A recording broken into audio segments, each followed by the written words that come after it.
G'day, Richard Churcher again. I was in the Supreme Court last Friday and it went well. I was the appellant and basically we're dealing with 27 years of abuse, including the human rights claims on the worst atrocity of human rights that they've come across in Australian history. And a major barrister here in Canberra has stepped up to the mark, and basically he's looking after my situation now, pro bono of course, and we'll be dealing with the bashing case that happened in the hospital about 6 years ago, where I sustained 50 kicks to my face and 9 blows to the side of my head, which took 3 reconstructive surgeries to repair the damage to my head and my face. I've got 67 brain hemorrhages inside my brain, and basically I do have some problems, but life goes on.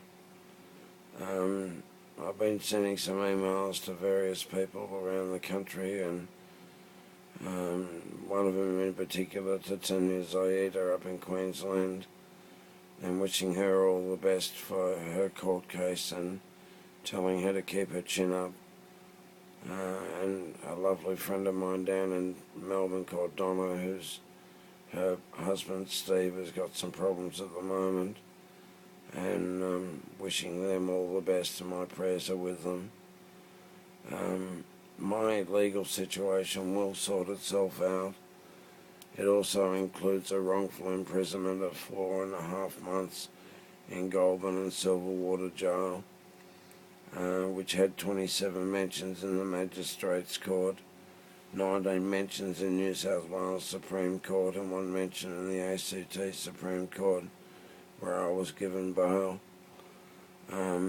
After 27 mentions in the Magistrates Court, and I was facing a 2-week trial in the Magistrates Court and looking at 12 years jail for arson, endangerment of life and hinder police, when 4 days earlier, before the fire, the Chief of the Attorney General's Department said I've got my Royal Commission into the ACT government and into ACT mental health for what they've done to me.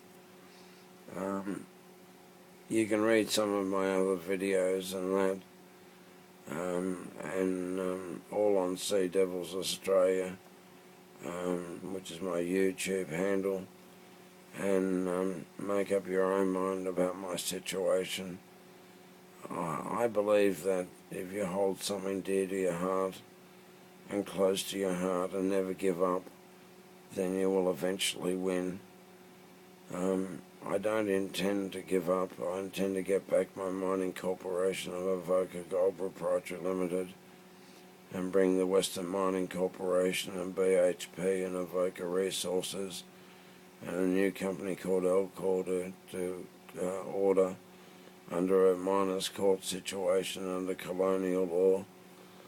But it's a hard ask because, according to Ruth Cheetham, the Deputy Director of the High Court, I've got to go through the Supreme Court here and the ACT first, and I intend to do that and then basically do the High Court challenge to bring back the Miners' Rights Act that was overturned in '89 by the government.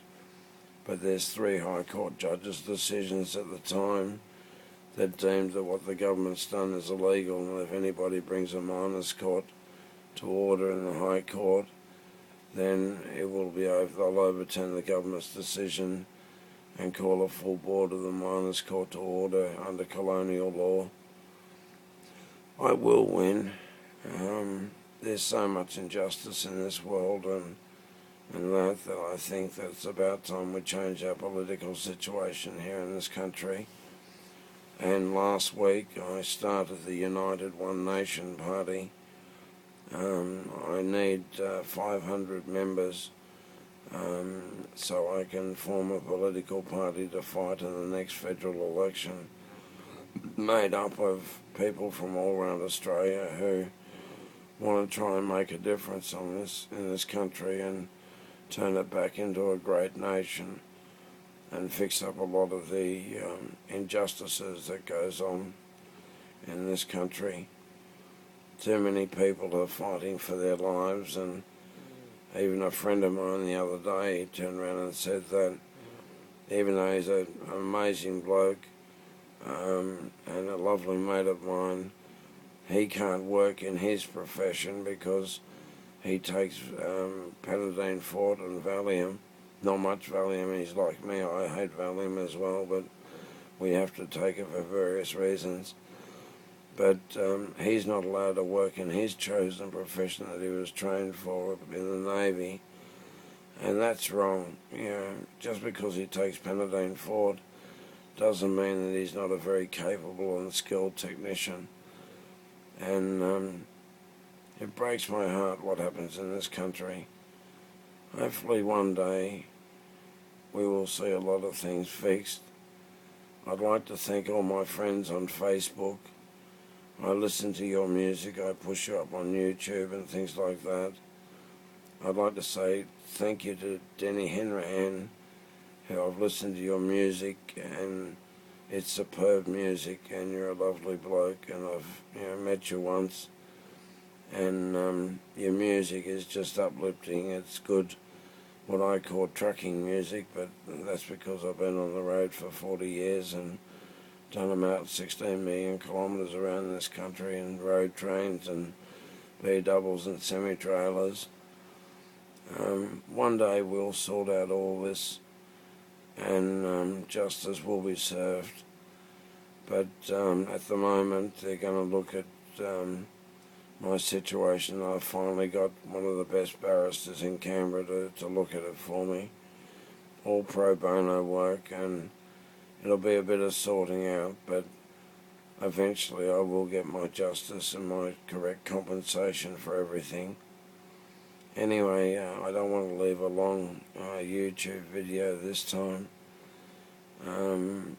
Everything's well, and just remember, never give up, never surrender. Hold it close to your heart, and your life and your truth and your hope will always be there. I pray for this country, I pray for myself, and above all, let Jesus Christ enter your heart and open your mind to the wisdom of the world. Richard Churcher, Canberra, Australia, signing off.